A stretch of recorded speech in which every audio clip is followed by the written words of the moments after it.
principal diferença entre a Páscoa celebrada em Israel e a Páscoa celebrada nos demais países? Você já se fez essa pergunta? Quais são os costumes bíblicos que se mantêm até os dias de hoje em Israel durante essa festividade?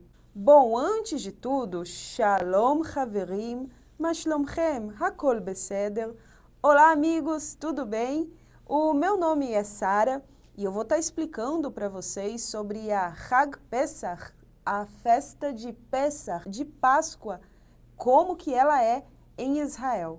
Bom, o primeiro ponto mais marcante é que não tem coelhinho de Páscoa, não tem chocolates, pelo contrário, se come muita erva amarga. Calma aí que eu vou explicar.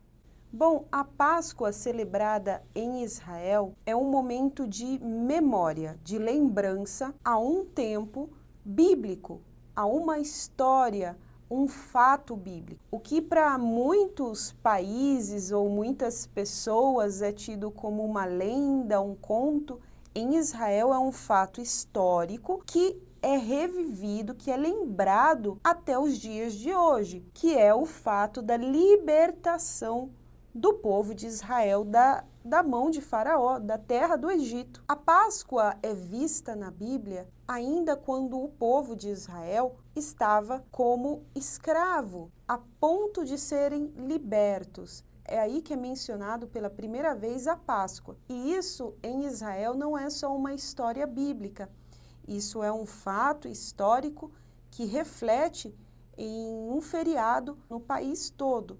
O que eu vou te falar agora é contado nas escolas, é falado durante a Leila Seder, que é a noite onde se senta para ceiar com a família, que é a noite de Páscoa, e o que é contado é exatamente o que está na Bíblia, que o povo de Israel viveu por muitos anos como escravos debaixo da mão pesada de Faraó, eram açoitados, eram maltratados, até que foi enviado Moisés em hebraico, um libertador da parte de Deus para libertar o povo. Depois que o Egito sofreu com 9 pragas enviadas da parte de Deus, a última praga seria a morte de todos os primogênitos egípcios.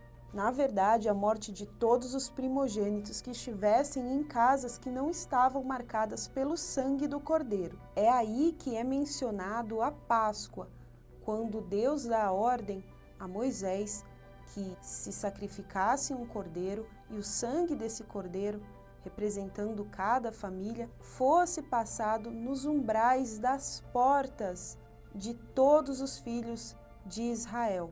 Nessa celebração bíblica, nós vemos a presença de um cordeiro sacrificado e o seu sangue, nós vemos a presença dos pães sem fermento. Para você deixar o pão, pegar a levadura para o pão fermentar, é preciso tempo. E eles deveriam se apressar, porque naquela noite Deus iria agir e eles deveriam se apressar para poder sair do Egito. Vemos a presença também de ervas amargas, para que eles não se esquecessem da amargura, do sofrimento, dos castigos pesados que sofreram no Egito.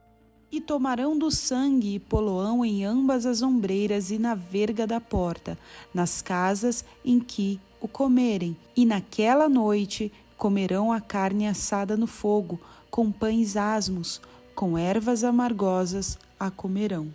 É na Bíblia também que nós vemos o nome Pesach, que na verdade significa passar por cima, porque naquela noite um anjo que traria a morte iria passar por cima das casas que estivessem marcadas com sangue, ou seja, ele iria pular, iria passar direto, não iria matar, trazer a morte para os primogênitos cobertos com o sangue. Esta é a Páscoa do Senhor, e eu passarei pela terra do Egito esta noite, e ferirei todo o primogênito da terra do Egito, desde os homens até os animais, e aquele sangue vos será por sinal nas casas em que estiverdes. Vendo eu o sangue, passarei por cima de vós, e não haverá entre vós praga de mortandade quando eu ferir a terra do Egito.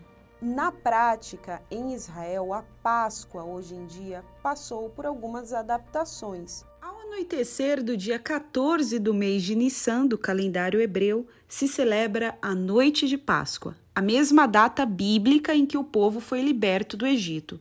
Esse é o Leila Seder, uma cerimônia de Páscoa em família. Leil, porque é feito à noite. Laila. Seder significa ordem. Tudo é feito de maneira organizada. Cada alimento com o seu significado é colocado em um prato especial, chamado de Keará. A cerimônia é guiada por um livrinho chamado de Haggadah Shel Pesach, a história da Páscoa. Um livrinho com cânticos, bênçãos, tendo como destaque a libertação do povo do Egito. A cerimônia conta com o Kiddush, a bênção do vinho. Para crianças é servido suco de uva. Sheheyanu é uma oração de agradecimento. Na Keará, esse prato especial usado somente na noite de Páscoa, embaixo do prato são colocados 3 pães sem fermento, simbolizando a tribo dos levitas, os sacerdotes, Koanim, e o restante do povo de Israel. Karpaz, um vegetal, pode ser um rabanete, uma cebola ou batata que é mergulhado em uma água com sal. É aí que entra o significado. Água com sal é para trazer à memória as lágrimas derramadas na terra do Egito, no tempo de escravidão do povo. A cerimônia segue com cânticos, Manishtaná Alayla Azeh Mikol Aleilot. O que mudou essa noite de todas as outras noites? Cantado pelas crianças. É uma forma dos pais contarem aos seus filhos a história do povo de Israel. É uma ceia cheia de significados que busca despertar a curiosidade das crianças na história do próprio povo. Lembre-se que todas as festas bíblicas celebradas em Israel são feitas em memória de algum acontecimento que não pode ser esquecido e deve ser passado de pai para filho. Voltando ao prato, maror, ervas amargas. Temos aqui a chazeret, uma raiz forte, bem amarga. Ou você pode usar uma folha de alface mais amarga, fazendo lembrança à amargura e o sofrimento no Egito.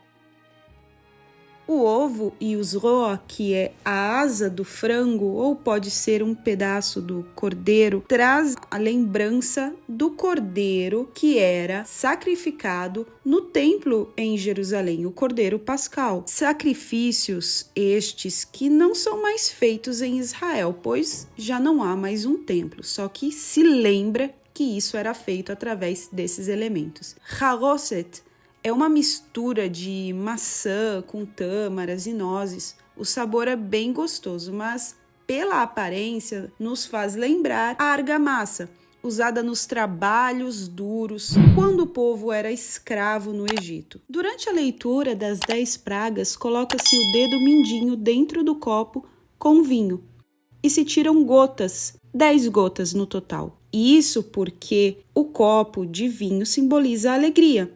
E ao tirar do seu copo um pouquinho de vinho, você está tirando a alegria do copo, demonstrando assim que você não está feliz com o sofrimento alheio, com as pragas que destruíram os seus inimigos, ainda que sejam os egípcios. O pão sem fermento nos lembra o relato do livro de Êxodos, que não haveria tempo de deixar o pão fermentar, que todos deveriam estar prontos para partir. A cerimônia pode levar até 4 horas, e a frase final é Leshana Abaa B'Yerushalayim. Leshana Abaa B'Yerushalayim. E que no ano que vem seja em Jerusalém. Isso nos faz lembrar que o povo de Israel, todos os anos que estiveram exilados, sempre lembraram da capital de Israel e sempre nutriram o desejo de poder celebrar com liberdade a Páscoa em Jerusalém.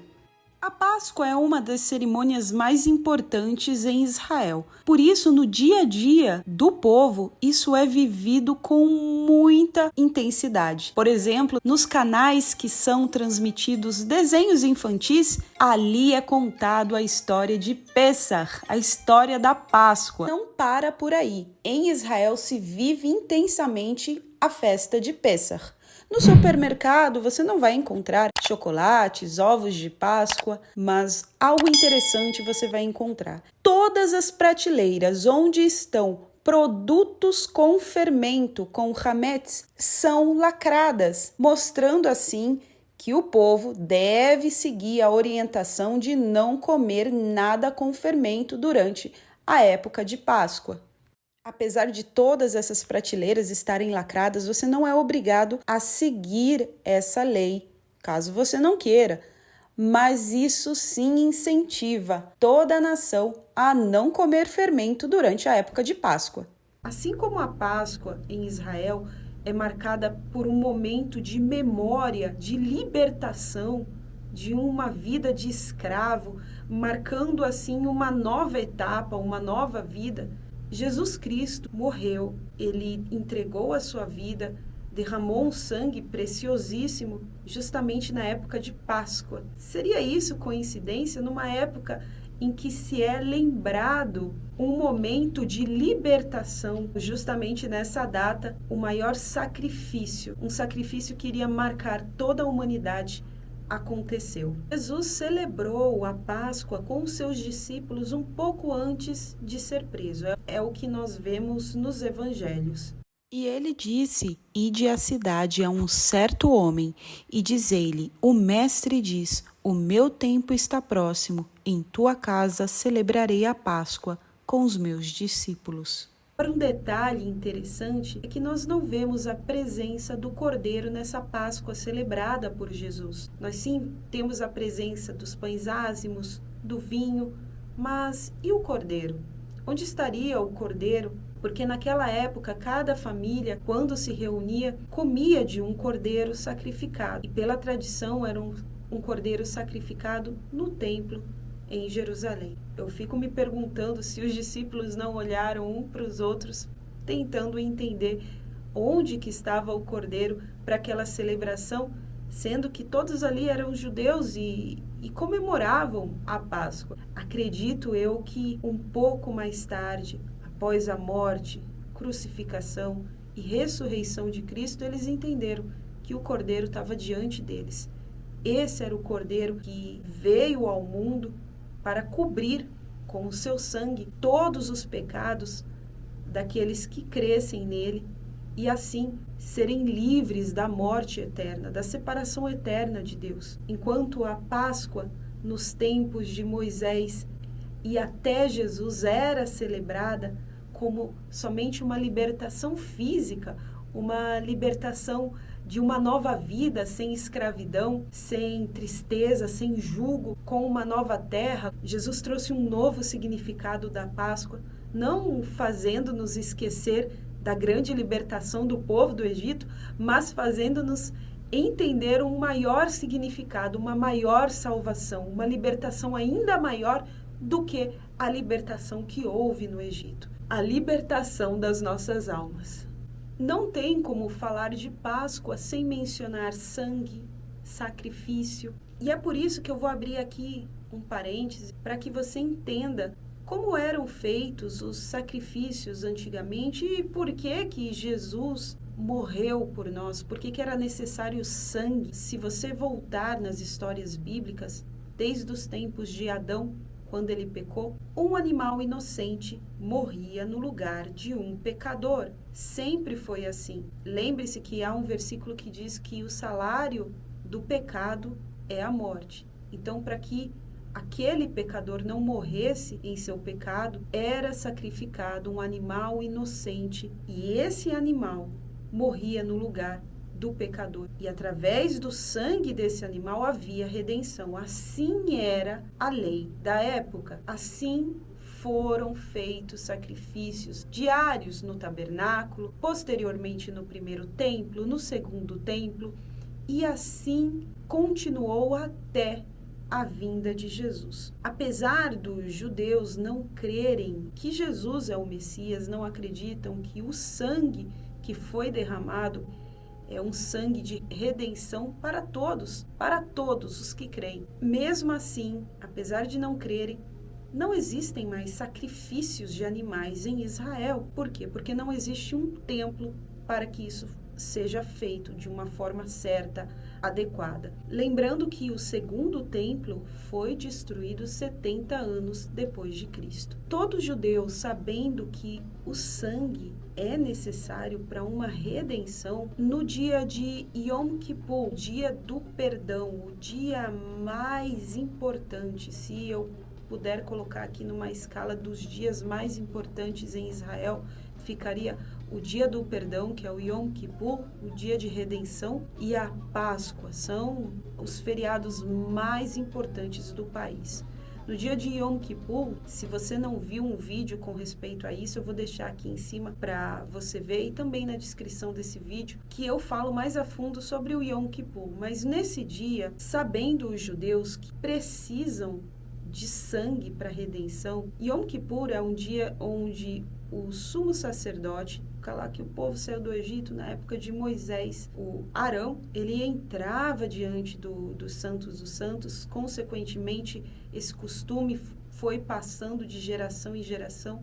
Ele entrava todo de branco, não com aquelas roupas adornadas com o peitoral das 12 tribos, não. Nesse dia ele entrava de branco, em humilhação, em jejum, por todo o povo. Eram feitos sacrifícios e era um dia de redenção, de limpeza.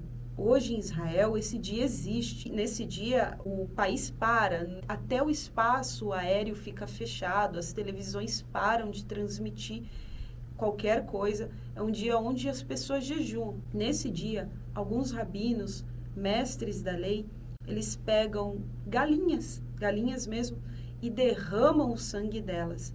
É uma forma de dizer, estamos derramando sangue para que haja redenção sobre a vida dessa pessoa, sobre a vida desse rapaz, sobre a vida dessa moça. Porque as pessoas buscam os rabinos para que derramem o sangue. Mas isso é bíblico? O fato da galinha em si não é bíblico.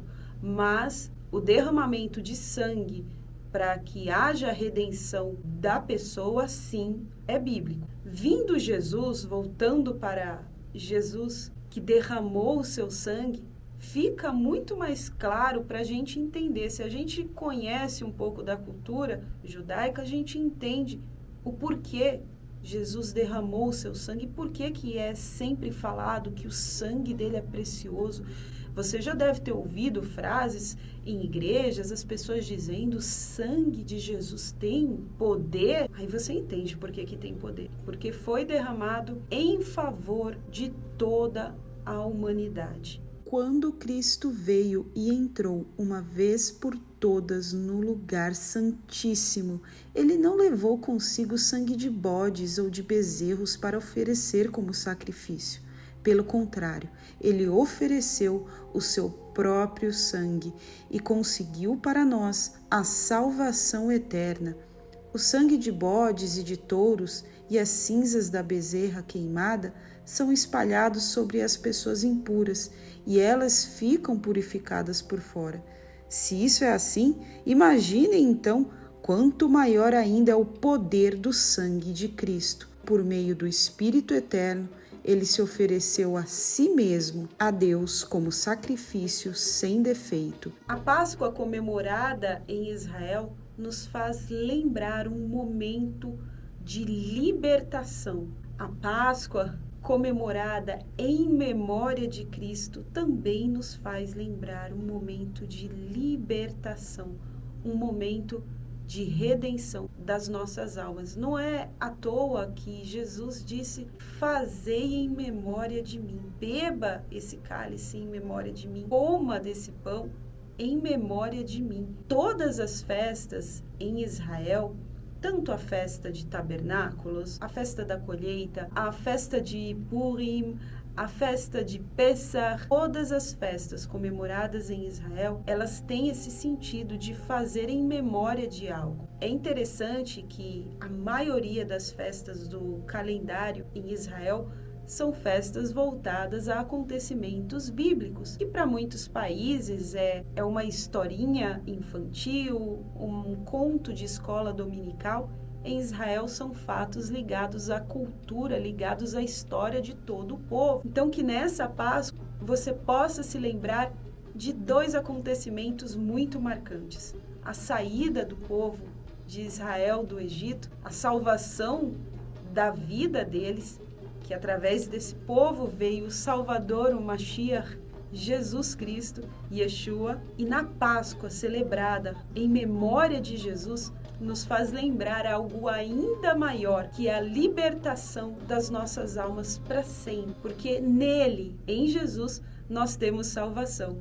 Gente, Hag Pesach Sameach, feliz Páscoa para todos vocês, que você possa se lembrar de um acontecimento maravilhoso, marcante para o mundo inteiro. Seja você judeu, seja você cristão, a Páscoa é um divisor de águas. Até a próxima, pessoal. Lehitraot.